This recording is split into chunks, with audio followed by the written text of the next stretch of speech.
All right, school has just ended. Time to teach. Okay, so when we talk about natural resources, and particularly for energy, for electricity consumption, and materials creation, plastics, clothing, tech devices, that sort of thing, then fossil fuels are going to come up, right? Particularly oil and coal. Coal there has been around for ages and ages and ages, and back to the sooty air of London and everything to the insane technology that we have now. I'm going to briefly touch on that in this video. But lots of things can be made from coals, not just electricity. The same is true of oil, okay? But let's get into coal. So, long time ago, there was an industry word, it was a marketing term called clean coal, okay? Well, that begs some questions. What was dirty coal? Was there a dirty coal? That's dirty coal, that's clean coal.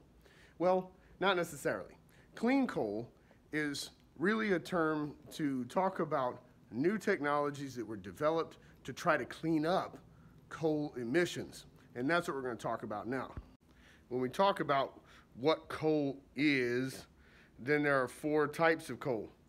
You're going to get, well, there's peat, and peat doesn't even really count as coal. And then you get subbituminous coal, bituminous coal, which is this right here, and you can even see the sort of yellowish sulfur and things like that, has more impurities, doesn't burn quite as hot, and it's not quite as clean. You get lignite coal, so you got subbituminous, bituminous, lignite coal, and then the cleanest type of coal is also the most efficient altogether, is called anthracite coal. And look at this. It's, whoop, you see me catch that without looking? Woo! Anyway, this magical, extremely shiny, remarkably hard rock is anthracite coal, okay? So we're not talking about Kingsford charcoal, Matchlight charcoal, anything like that. This is the highest quality, cleanest type of coal. But that's not what clean coal is talking about. That's talking about technology. The first major pollution issue that clean coal technology is going to have to deal with is carbon dioxide, okay? So carbon dioxide, CO2, that's a greenhouse gas, and we've got to deal with it if we're going to deal with climate change. So how do we deal with it with clean coal technology? So that CO2 can be captured in the end and put back into deep saline formations, pumped down way, way, way underground in this injection process. It can be injected back into the coal seam. Now, later on, when you investigate underground gasification or underground creation of syngas, then you end up with giant pockets underground, and that can be filled up with CO2. And even when they mine coal and they take it out, there's a giant air pocket there. They can shove all the CO2 back in there. They can also use it, essentially recycling it, and use it to pump underground to pump oil back up. Okay, so it can be used in the oil and gas industry again, anyway, in well injection. And it can also be captured in a couple of different types of solvents that are going to bind with it chemically and capture that CO2. They call it CO2 capture process. So that's the carbon dioxide part. SOxes, S-O-X. Of course, the X is there as a variable. What we do here is use a thing called a wet scrubber. Take water, calcium carbonate, and spray it just like a shower down through that hot gas, and then it forms CaSO4 and CaSO3. And that can be captured. It's no longer a gas blowing off into the atmosphere.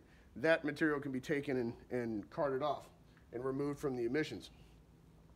Now, mercury. Mercury is a lot of different things we can do with mercury. Mercury can be used. So there is a reason to capture it and get it out of the atmosphere in the first place. It's because it can be used in electronics and all sort of stuff. Chlorination filters.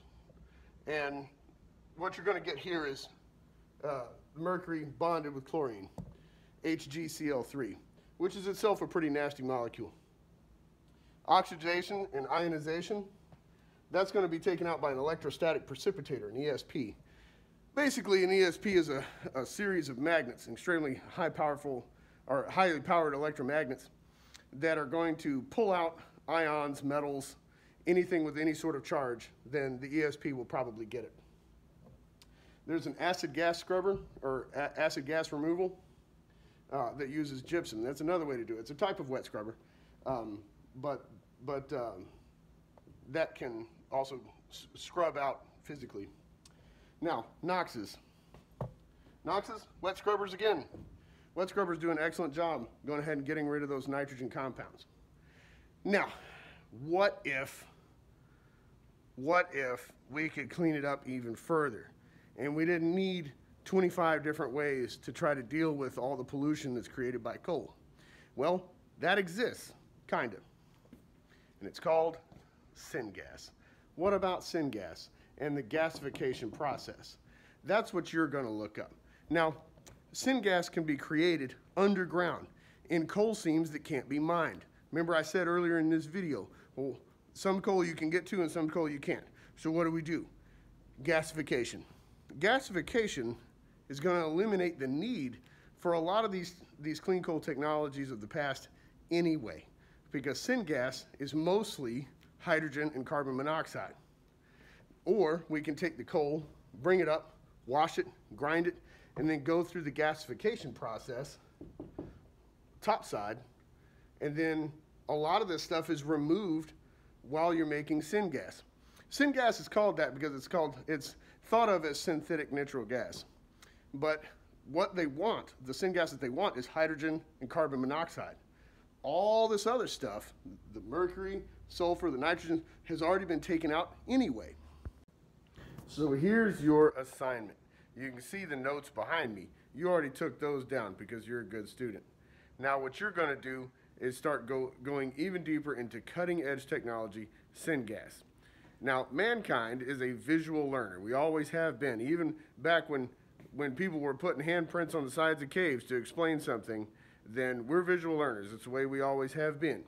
So what you're going to do is take that and then cutting edge coal technology, and you're going to come up with some visuals to help other students understand. So here's how this is going to work. You're either going to find YouTube videos that are computer models showing diagrams, moving diagrams of how syngas is formed, how syngas is created, underground and topside, how the gasification process works. And if you're not going to find a video, you can find still diagrams that fully explain the underground gasification process and the topside gasification process.